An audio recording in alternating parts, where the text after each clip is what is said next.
ये रविवार के दिन पीपल के नीचे क्यों नहीं जाते, उसकी कथा चल रही है, बड़ी विशाल है, जरा सुन लो। अब निकली है कथा तो अच्छे से सुन लो, तो कम से कम तुम भी तो दूसरों को बता सकती हो।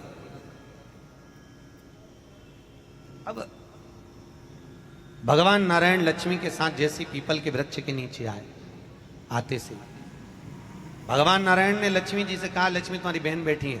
लक्ष्मी जी ने मिठाई का डब्बा दिया। मिठाई का डब्बा देते ही दरिद्रता ने मिठाई का डब्बा फेंक दिया और फेंक कर बोली, लक्ष्मी तू जानती नहीं है मुझे क्या पसंद है और मेरे लिए तो मिठाई लेकर आई है। लक्ष्मी जी ने कहा, जी जी मैं जानती हूं तुझे क्या पसंद है, तुझे खट्टा और तीखा पसंद है। क्या पसंद है? खट्टा और तीखा।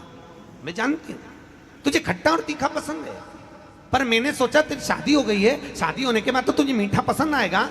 तो इतने में दरिद्रता बोली, अरे लक्ष्मी तूने मेरा अपमान करा है, मेरे लिए मिठाई लेकर आई है, लाना था तो मेरे लिए खट्टा और तीखा लेकर आना था। लक्ष्मी जी बोली, जी जी मेरे को मीठा पसंद है इसलिए मीठा लिया, तेरे को खट्टा तीखा पसंद है मुझे मालूम नहीं था, नहीं तो मैं लेकर आती, मुझे क्या मालूम था, मिलाती। आज भी हमारे यहां ध्यान देना, बेटी की विदाई में 4 चीजें नहीं दी जाती। कितनी चीज नहीं देते? 4। पहली झाड़ू। क्या? झाड़ू बेटी की विदाई में कभी नहीं देते। दूसरे नंबर पर सुई, बेटी की विदाई में कभी नहीं देते। तीसरे नंबर पर चलनी। क्या बोलते हो? चलनी बोलते हो ना, आटा छानने वाली चलनी, बेटी की विदाई में नहीं दी जाती। चौथे नंबर पर अचार की बरनी, बेटी की विदाई में नहीं दी जाती। बेटी की विदाई में अचार नहीं दिया जाता, खट्टा और तीखा बेटी की। और जिस घर में मायके से बेटी की विदाई में अचार दिया जाता है, उस घर में बेटी कभी सुखी नहीं रह सकती। लिख के रख ले, उसको कुछ ना कुछ तकलीफ रहेगी। कभी सास, कभी ननन, कभी पति, कभी कोई उसको ताने देता ही रहेगा, वो सुखी नहीं रह सकती। अगर घर में किसी से सुखी रहेगी तो शरीर से सुखी नहीं रहेगी। अगर मायके से अचार बेटी की विदाई में दिया गया है तो। अब कई बेटियों का तो बड़ा शौक रहता है, क्योंकि बेटियों के जो ससुर होते हैं ना, ये लोग बड़े होशियार होते हैं। ये कहते हैं, बेटा तेरी माँ के हाथ का अचार अच्छा लगता है, जरा बनवा के लिया। अब इन मूर्खों को समझाए कौन कि अचार तो खा लोगे पर बापड़ो पचाओगे कैसे? खाना सरल है, पचाना कठिन। नहीं दिया। आपने देखा है दरवाजे के ऊपर दुकान पर नींबू और मिर्ची टंगे रहते हैं। किस किस के यहाँ देखा है? देखा है किसी ने कि नहीं देखा है? हाथ तो उठाओ, सबने देखा है। दरवाजे पर नींबू मिर्ची टंगा रहता है। क्यों टंगा रहता है? कई लोग कहते हैं नजर से बचाता है, कई लोग कहते हैं हाय से बचाता है। हाय नजर से नहीं।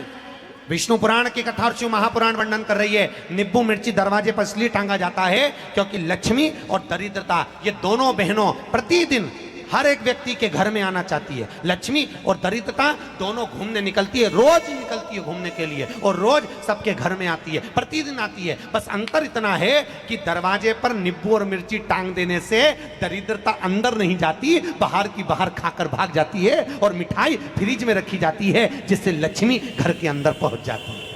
हमारे यहाँ मीठा अंदर रखा जाता है जिससे लक्ष्मी अंदर आए, और नींबू मिर्ची बाहर इसलिए रखा जाता है कि दरिद्रता खाकर बाहर की बाहर चली जाए, हमारे घर में दरिद्रता ना आए, दरिद्रता प्रवेश ना करे। खट्टा और तीखा बाहर। इसलिए महाराज घर में नींबू और मिर्ची इन दोनों को अलग अलग डलिया में रखते हैं।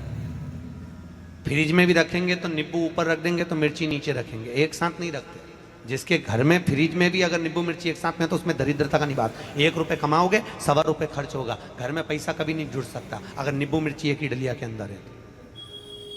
एक डलिया के अंदर अगर नींबू मिर्ची है तो तुम कमाते रहो, खर्च होता रहेगा, पैसा जुड़ेगा नहीं, हाथ में रुपया दिखेगा नहीं। कितना भी दुकान पर बैठे रहे, भले 24 घंटे बैठे, पर पैसा नहीं दिखेगा। कमा कर लाएगा, मालूम पड़े 2-3 दिन में वो खर्च हो जाए, पर दिखेगा। दोनों को अलग कराया, नींबू अलग हो, मिर्ची अलग हो।